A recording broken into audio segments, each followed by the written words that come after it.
हमारे इस YouTube channel के सेगमेंट फास्ट न्यूज में आप तमाम का इस्तकबाल है। इस वीडियो में आप देख सकते हैं कमेंटों में बहुत ज्यादा खबरें। तो आइए शुरू करते हैं वीडियो को और देखते हैं आज की ताजा तरीन खबरें। तेलंगाना के जगत्याल जिले में भयानक आग, 20 खिलौने की दुकानें जलकर खाकिस्तर, करोड़ों रुपए का नुकसान। तेलंगाना के जगत्याल जिले में भयानक आतिशबाजी का वाकया सामने आया। जगत्याल जिले के मलयाल मंडल के सयाहती मुकाम कोंडागुट्टू में हफ्ते की आधी रात भयानक आतिशबाजी का वाकया पेश आया, जिसमें खिलौनों और दीगर सामान से मुज़य्यन तकरीबन 20 दुकानें आग की लपेट में आकर मुकम्मल तौर पर जलकर राख हो गईं। इब्तिदाई इत्तलात के मुताबिक आग अचानक भड़की और देखते ही देखते पूरे मार्केट एरिया में फैल गई। मुकामी अफराद का कहना है कि वाकये की मुमकिन वजह शॉर्ट सर्किट हो सकती है, ताहम सरकारी तौर पर तस्दीक अभी बाकी है। आग इतनी शदीद थी कि प्लास्टिक के खिलौनों की वजह से शोले तेजी के साथ फैलते गए और दुकानदारों की बरसों की कमाई लम्हों में जलकर खाकिस्तर हो गई। तखमीने के मुताबिक 1 करोड़ रुपए से ज्यादा मालियत का नुकसान हुआ है। अपनी दुकानें जलते देखकर कई दुकानदार बेबसी के आलम में सड़क किनारे रो पड़े। इत्तला मिलते ही पुलिस और फायर डिपार्टमेंट मौके पर पहुंचे और तवील जिद्दोजहद के बाद आग पर काबू पाया। हादसे में किसी जानी नुकसान की इत्तला नहीं, अलबत्ता मुतासरा दुकानदारों ने इल्जाम लगाया कि फायर इंजन बर वक्त न आने की वजह से नुकसान में इजाफा हुआ। दुकानदारों का कहना है कि इनकी रोजी रोटी का वाहिद जरिया यही कारोबार था जो मुकम्मल तौर पर तबाह हो गया है। उन्होंने हुकूमत से फौरी इमदादी पैकेज और बहाली के इक़दाम का मुतालबा किया है। तेलंगाना के जिले में आग वाक़े पर वज़ीर ट्रांसपोर्ट का इजहार अफसोस। तेलंगाना के जगत्याल जिले के मलयाल मंडल के कोंडागुट्टू में पेश आए आग लगने के वाक़े पर वज़ीर ट्रांसपोर्ट पूनम प्रभाकर ने गहरे दुख का इजहार किया। वज़ीर मौसूफ ने फ़ोन पर जगत्याल जिले कलेक्टर से बात करके वाक़े की तफसीलात हासिल की और हिदायत दी कि हादसा पेश आए मुकाम का फौरी तौर पर मुआयना किया जाए। हुक्काम ने वज़ीर को बताया कि सड़क के किनारे वाक़े खिलौने की दुकानों में आग भड़की थी और आधी रात में वाक़या पेश आने की वजह से जाने नुकसान नहीं हुआ, अलबत्ता दुकानें जल जाने से भारी माली नुकसान हुआ है। वज़ीर पूनम प्रभाकर ने मुतासरीन को यकीन दिलाया कि हुकूमत इनके साथ खड़ी है और हर मुमकिन ताउन फराहम करेगी। आउटर रिंग रोड तक मेट्रो की तोसी के मंसूबे में तेजी। ORR पर मेट्रो रेल की तोसी का मंसूबा तेजी से आगे बढ़ रहा है और रियासती हुकूमत ने आउटर रिंग रोड के अतराफ मेट्रो तामीरात को हतमी मंजूरी दे दी है। शहर की बेतहाशा आबादी और बल्दिया के मुसलसल फैलाव को मद्देनजर रखते हुए मेट्रो नेटवर्क को बैरूनी इलाकों तक बढ़ाना नागुज़िर समझा जा रहा है। इस तोसी के जरिए मेट्रो तकरीबन 2000 मुरब्बा किलोमीटर इलाके तक पहुँच जाएगी, जिसे मुस्तकबिल में तेलंगाना को अर्बन रीजन के तौर पर तरक्की दी जाएगी। शहर में दाखिल होने वाले अफराद के लिए ये मेट्रो इंतहाई सहूलत बख्श साबित होगी, क्योंकि आउटर रिंग रोड से बराह रास्त शहर में आने की जरूरत कम हो जाएगी। माहिरीन के मुताबिक बेहतर और तेज रफ्तार ट्रांसपोर्ट सिस्टम शहरियों के लिए एक बड़ा फायदा होगा, जबकि ट्रैफिक और आलूदगी में भी बड़ी हद तक कमी आएगी। हुकूमत ने वाज़ेह किया है कि ORR पर मेट्रो रेल की तोसी इस सिमत में एक फैसलाकुन कदम है जो हैदराबाद के आलमी शहर की हैसियत को मज़ीद मजबूत करेगा। दूसरे मरहले में हुकूमत ने 163 किलोमीटर तवील मेट्रो स्टेशन की तजवीज़ पेश की है, जिसे मजमूई तौर पर 8 कॉरिडोर्स में तकसीम किया गया है। इस मंसूबे पर 43,840 करोड़ रुपए की लागत आएगी। हुकूमत मुसलसल मरकजी मंजूरी के लिए DPR भेज रही है। हैदराबाद इस वक्त मेट्रो नेटवर्क के लिहाज से 5वें नंबर पर है, मगर रियासती हुकूमत का मकसद इसे मुल्क में पहले नंबर पर लाना है। गोशा महल स्टेडियम में उस्मानिया हॉस्पिटल की नई इमारत की तामीर का काम तेजी से जारी।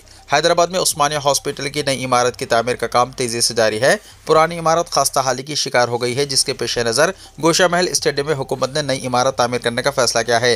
नए हॉस्पिटल का संग बुनियाद चीफ मिनिस्टर रेवंत रेड्डी ने 31 जनवरी को रखा था और इसे 2 साल के अंदर मुकम्मल करने का निशाना मुकर्रर किया गया है। नई इमारत का रकबा तकरीबन 66 एकड़ होगा और इसका तामीर शुदा रकबा पुराने हॉस्पिटल से कहीं ज़्यादा होगा, जिससे वार्ड्स और तमाम सहूलियात के लिए ज़्यादा जगह दस्तियाब होगी। ये 12 मंजिला इमारत 4 ब्लॉक्स में तकसीम होगी और इसकी मजमूई बिस्तरों की गुंजाइश 2000 बिस्तर होगी, जो मौजूदा 1168 बिस्तरों से काफ़ी ज़्यादा है, ताकि मुस्तकबिल के मुतालबात को पूरा किया जा सके।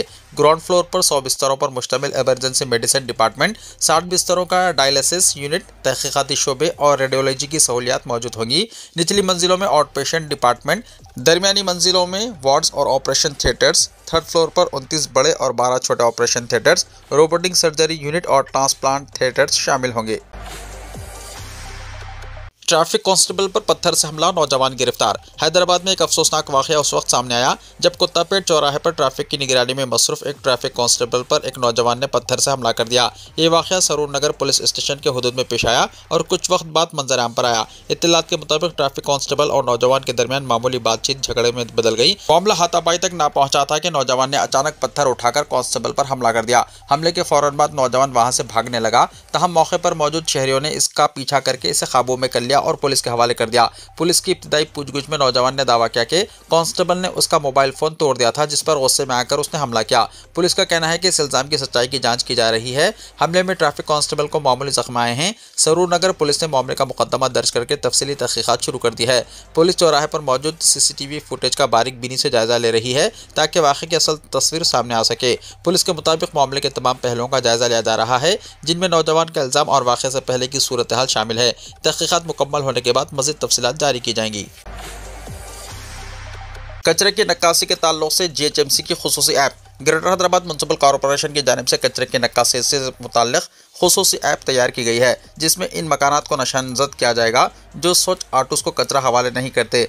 GHMC के अहदेदारों ने बताया कि साफ़ सफाई को यकीनी बनाने के लिए ये ऐप तैयार किया गया है, जिसमें स्वच्छ ऑटोज़ को कचरा देने वाले मकानात को सब्ज़ रंग और कचरा ना देने वाले मकानात को सुर्ख रंग से ज़ाहिर किया जाएगा। अगर स्वच्छ ऑटोज़ खुद घरों पर कचरा लेने आते हैं तो ऐसे मकानात को नीले रंग से दिखाया जाएगा। GHMC के अहदेदारों ने बताया कि इस मुहिम में फ्लैट्स को भी शामिल किया गया है। अगर एक कॉम्प्लेक्स में 10 फ्लैट्स हैं तो हर फ्लैट को एक नंबर दिया जाएगा। अहदेदारों ने बताया कि अभी तक स्वच्छ ऑटोज़ को दी जाने वाली रकम का कोई डेटा न था, ताहम अब इस ऐप में इसका डेटा भी रखा जाएगा। तेलंगाना में इंदरम्मा साड़ियों की तकसीम पर रोक, मज़ीद 11 लाख साड़ियों की तकसीम बाकी। इंतखाबी ज़ाब्ता अखलाक की वजह से इक़दामात। तेलंगाना हुकूमत ने रियासत भर में इंदरम्मा साड़ियों की तकसीम को मुकामी बल्दी इदारों के इंतखाबी ज़ाब्ता अखलाक नाफिज होने की वजह से रोक दिया है। हुकूमत ने 1 करोड़ खवातीन में 1 करोड़ साड़ियाँ तकसीम करने का निशाना रखा था और इब्तदाई तौर पर 19 नवंबर से 9 दिसंबर तक मवाजियात में तकसीम का मनसूबा बनाया था। 25 नवंबर की शाम तक दही इलाकों में तकरीबन 44 लाख साड़ियाँ तकसीम की जा चुकी थी। हुक्काम के मुताबिक इसी शाम जब पंचायत इंतखाबात का ज़ाब्ता अखलाक नाफिज हुआ तो साड़ियों की तकसीम को रोक दिया गया। गाँव में अभी भी मज़ीद 11 लाख साड़ियाँ तकसीम करना बाकी है। Society for elimination of rural poverty की CEO दिव्या ने बताया कि पंचायत इंतखाबात ख़त्म होने के बाद तमाम मुस्तहिक़ ख़वातीन में साड़ियाँ तकसीम कर दी जाएंगी। साड़ियों की तकसीम के अमल की वजह से मवाजियात में तकरीबन 2 लाख ख़वातीन सेल्फ हेल्प ग्रुप्स में शामिल हुई हैं। हुकूमत ने शहरों और देहातों में भी 21 मार्च से 8 मार्च तक तकरीबन 35 लाख ख़वातीन में साड़ियाँ तकसीम करने का मनसूबा बनाया था। तेलंगाना में बिजली चार्जर्स में बड़ा इजाफा मुतवक्को, सारिफिन के लिए नई मुश्किलात। तेलंगाना में बिजली चार्जर्स में इजाफे के इम्कान तेज़ होते जा रहे हैं और डिस्कॉम कंपनियां संजीदगी से कर्नाटका में नाफिस मॉडल इख्तियार करने पर गौर कर रही हैं। अंदरूनी रिपोर्ट्स के मुताबिक अगर ये मॉडल नाफिस हुआ तो लाखों घरेलू सारिफिन बराह रास्त मुतासर हो सकते हैं। कर्नाटका में हालिया इजाफा इस तरह है: 100 यूनिट्स तक ₹5.55 फी यूनिट, 200 यूनिट्स तक ₹7.10 फी यूनिट, 200 यूनिट से ज़्यादा ₹8.15 फी यूनिट। इसी तर्ज पर तेलंगाना में भी नई स्लैब्स नाफिज करने की तजावीज़ ज़ेर गौर हैं। अगर तेलंगाना में कर्नाटका जैसा मॉडल नाफिज किया जाता है तो मुतासिर होने वाले अहम ग्रुप ये होंगे: वो सारिफिन जो गृह ज्योति स्कीम के तहत नहीं आते, वो घरेलू सारिफिन जिनका खर्च 200 यूनिट से ज़्यादा है, वो घराने जो सब्सिडी पर मुकम्मल या जुज़वी इन्हिसार करते हैं। इसके अलावा बिलवास्ता तरीक़ों से भी बिलों में इजाफा करने की कई तजावीज़ शामिल की गई है, जिन पर गौर जारी है। रियासत की दोनों बिजली तकसीमकार कंपनियाँ नॉर्दर्न डिस्कॉम और साउदर्न डिस्कॉम ने अपनी सालाना आमदनी और खर्च की रिपोर्ट्स तेलंगाना बिजली रेगुलेटरी कमीशन TSERC के सामने बंद लिफाफों में जमा करा दी है। रिपोर्ट्स में शामिल निकात ये हैं: इदारों की सालाना आमदनी, बढ़ते हुए अखराजात, मौजूदा माली खसारा। डिस्कॉम कंपनियों का कहना है कि खसारा कम करने के लिए सिर्फ 2 रास्ते हैं: 1 बिजली चार्जर्स में इजाफा, 2 हुकूमत से सब्सिडी में इजाफा हासिल किया जाए। गुज़िश्ता साल हुकूमत ने 13,000 करोड़ रुपये से ज़्यादा सब्सिडी दी थी, लेकिन डिस्कॉम कंपनियों के मुताबिक यह रकम नाकाफ़ी है। ये रिपोर्ट्स 30 नवंबर तक जमा करनी थी, लेकिन तारीख इतवार होने की वजह से इन्हें एक दिन पहले जमा करा दिया गया। बल्दियाती इंतखाबी ज़ाब्ता नाफिज होने की वजह से रिपोर्ट्स फिलहाल ना खोलने का फैसला किया गया है। इम्कान जाहिर किया जा रहा है कि 18 दिसंबर को इंतखाबी ज़ाब्ता ख़त्म होते ही TSERC इन बंद रिपोर्ट्स को खोलेगा, जिसके फ़ौरन बाद तेलंगाना के नए बिजली चार्जर्स से मुतल्लिक़ फैसले का ऐलान हो सकता है। रियासत भर के सारिफिन इन फैसलों का बेचैनी से इंतजार कर रहे हैं। तेलंगाना में बिजली चार्जर्स में इजाफे के इम्कान तेज़ होते जा रहे हैं और डिस्कॉम कंपनियों का कर्नाटक मॉडल इख्तियार करना एक बड़ा फैसला साबित हो सकता है। सीलबंद रिपोर्ट्स के खुलने के बाद बिजली के नए रेट्स वाज़े होंगे, जिनसे रियासत भर के सारिफिन के बिजली बिलों पर नुमायाँ असर पड़ने का इम्कान है। पुलिस ने पुराने शहर हैदराबाद के कई इलाकों में तलाशी मुहिम चलाई। पुलिस ने पुराने शहर हैदराबाद के कई इलाकों में तलाशी मुहिम चलाई। इस मुहिम का मकसद अवामी भरोसे में इजाफा और जराइम की रोकथाम के लिए चौकसी था। इस मुहिम के दौरान पुलिस ने रॉडी शीटर्स और जराइम की वारदातों में मुलव्विस अफराद की सरगर्मियों पर तवज्जो मरकूज कर दी है, ताकि जराइम की वारदातों की रोकथाम में मदद मिल सके। साउथ जोन DCP की निगरानी में चलाई गई इस मुहिम के दौरान रॉडी शीटर्स को इंतबाह दिया गया है कि जराइम की वारदातों में मुलव्विस होने पर सख्त कार्रवाई की जाएगी। साथ ही रात देर गए तक खुली रखी जाने वाली होटलों के मालिकान की काउंसलिंग भी की गई। पुलिस ने गाड़ियों पर जाने वाले अफराद की गाड़ियों की दस्तावेजात की भी तनकीद की। अब बगैर एक्टिव सिम कार्ड के व्हाट्सएप और टेलीग्राम नहीं चलेंगे, मरकजी हुकूमत का फैसला। मरकजी हुकूमत ने मैसेजिंग ऐप्स के लिए नए सख्त उसूल जारी करते हुए वाज़ेह किया है कि अब WhatsApp, Telegram, Signal, Snapchat, ShareChat, Jio chat, Arattai और जोस जैसे मैसेजिंग प्लेटफॉर्म्स सिर्फ उसी मोबाइल में काम करेंगे जिसमें एक्टिव सिम कार्ड मौजूद हो। हुकूमत ने कहा है कि ये उसूल आइंदा 90 दिनों में नाफिज किए जाएंगे। इस फैसले का मकसद गैर फाल नंबरों के गलत इस्तेमाल, ऑनलाइन धोखाधड़ी, स्पैम और फर्जी अकाउंट्स को रोकना और यूजर्स KYC और शनाख्ती निज़ाम में शफाफियत लाना है। सारिफ के फोन में रजिस्टर्ड सिम फाल हो तो ही ऐप्स चलेंगे। अगर सिम निकाल दी जाए या बंद हो जाए तो मैसेजिंग ऐप्स भी खुद ब खुद बंद हो जाएंगे। वेब ब्राउजर के जरिए लॉगिन की सूरत में हर 6 घंटे बाद खुदकार लॉग आउट होगा। दोबारा इस्तेमाल के लिए QR कोड वेरिफिकेशन के जरिए सिम के साथ दोबारा लॉगिन करना पड़ेगा। फिलहाल सिम के बगैर भी इन ऐप्स का इस्तेमाल मुमकिन है, मगर हुकूमत का नया निज़ाम इस सहूलत को खत्म कर देगा। 66 सिविल जजेस की जायदादों पर तकर्रुरात। तेलंगाना में 66 सिविल जजेस की जायदादों पर भर्ती के लिए नोटिफिकेशन जारी कर दिया गया है। इन जायदादों के लिए 8 दिसंबर से 29 दिसंबर तक तेलंगाना हाईकोर्ट की वेबसाइट पर ऑनलाइन दरख्वास्तें वसूल की जाएंगी। अहल उम्मीदवार 29 दिसंबर को रात 12 बजे तक दरख्वास्तें दाखिल कर सकते हैं। ओहदेदारों ने बताया कि तकर्रुरी एग्जाम्स की तारीख, वक्त और हॉल टिकट के अलावा कंप्यूटर पर मुबन्नी एग्जाम की तफसीलात भी हाईकोर्ट की सरकारी वेबसाइट पर दस्तयाब कराई जाएगी, इसलिए उम्मीदवार वक्तन फ़वक्तन हाईकोर्ट की वेबसाइट मुलाहिजा करें। हैदरा ने माधापुर में फुटपाथ पर कब्जे बर्खास्त किए। माधापुर इलाके में हैदरा ने फुटपाथ पर कब्जेजात को बर्खास्त करवा दिया। इतवार की सुबह माधापुर माइंड स्पेस के करीब कार्रवाई में हैदरा हुक्काम को फुटपाथ पर दुकानात मालिकीन की मुज़ाहिमत का सामना करना पड़ा, क्योंकि दुकानात मालिकीन हैदरा अफसरान से अपने सामान को हटाने के लिए वक्त तलब कर रहे थे। इलावाज़ी इन ताजरीन का कहना था कि इन्हें इन्हदामी कार्रवाई और कब्जेजात को बर्खास्त करने के नोटिस नहीं दिए गए। इस पर एहतजाज करने वालों को हैदरा हुक्काम ने बताया कि नाजायज़ कब्जेजात की बर्खास्तगी और फुटपाथ पर तामीरात के इन्हदाम के लिए नोटिस की इजराई जरूरी नहीं। हैदरा ओहदेदारों ने बताया कि इस इन्हदामी कार्रवाई में फुटपाथ पर कब्जेजात को मुकम्मल बर्खास्त करके फुटपाथ को पैदल चलने वालों के लिए इस्तेमाल के काबिल बनाया गया है। माइंड स्पेस के मसरूफ सड़क पर जहां दोनों जानिब फुटपाथ पर अशाय खुर्दोनोश की दुकानात थीं, इनके लिए शेड्स की तामीर और दीवारें भी उठाई जाने लगी थी। Telangana state industrial infrastructure corporation और मुकामी पुलिस की मौजूदगी में इस कार्रवाई पर ओहदेदारों ने बताया कि इस मसरूफ तरीन सड़क पर रोजाना ट्रैफिक जैम की शिकायत के बाद हैदरा और ट्रैफिक पुलिस और तेलंगाना इंडस्ट्रियल इंफ्रास्ट्रक्चर कॉरपोरेशन हुक्काम ने जामे सर्वे करके पैदल चलने वालों के लिए फुटपाथ की तख्लीक का मनसूबा तैयार बनाया और इन छोटे ताजरीन के कब्जेजात को बर्खास्त करवाने के इक़दाम किए। शहर और अजला में आइंदा 3 दिन सर्द लहर और औसत बारिश का इम्कान। दोनों शहरों और तेलंगाना के 4 अजला में आइंदा 3 दिन तक सर्द लहरों के साथ हल्की और तेज़ बारिश का इम्कान है। महकमा मौसमियात के मुताबिक तूफान दितवा के साहिल से टकराने के बाद पड़ोसी आंध्र प्रदेश और तेलंगाना के बेशतर अजला में बारिशों का सिलसिला शुरू हो चुका है और 3 दिन जारी रहने का इम्कान है। शहर में रात में दर्जा हरारत में गिरावट पर महकमा मौसमियात ने कहा है कि गुज़िश्ता दिनों की तरह दर्जा हरारत में गिरावट के साथ हल्की और तेज़ बारिश का इम्कान है, लेकिन सर्द हवाओं के बावजूद दर्जा हरारत में मामूली गिरावट की तवक्को है। माहिरीन के मुताबिक तूफान की वजह से बारिशों के दौरान सर्द हवाओं के साथ दर्जा हरारत में नुमाया गिरावट नहीं आती, बल्कि आमतौर पर दर्जा हरारत मामूल के मुताबिक होता है, लेकिन हवाओं में सर्दी होती है। महकमा मौसमियात के मुताबिक आइंदा 3 दिन 14 से 16 डिग्री दर्जा हरारत रात में शहर में रिकॉर्ड किए जाने का इम्कान है, जबकि नवाही इलाकों में दर्जा हरारत में मज़ीद गिरावट की पेशकशी की गई है। ग्रेटर हैदराबाद के हदूद में 1 दिसंबर से 6 दिसंबर दर्जा हरारत 15 से 16 डिग्री रिकॉर्ड किए जाने का इम्कान जाहिर किया गया है। जारी हफ्ते के दौरान दिन में भी मतला अबार आलूद रहने और हल्की या तेज़ बूंदाबांदी हो सकती है। दोनों शहरों में कल दिन भर मतला अबार आलूद रहा और दिन भर सर्द हवाओं का सिलसिला जारी रहा।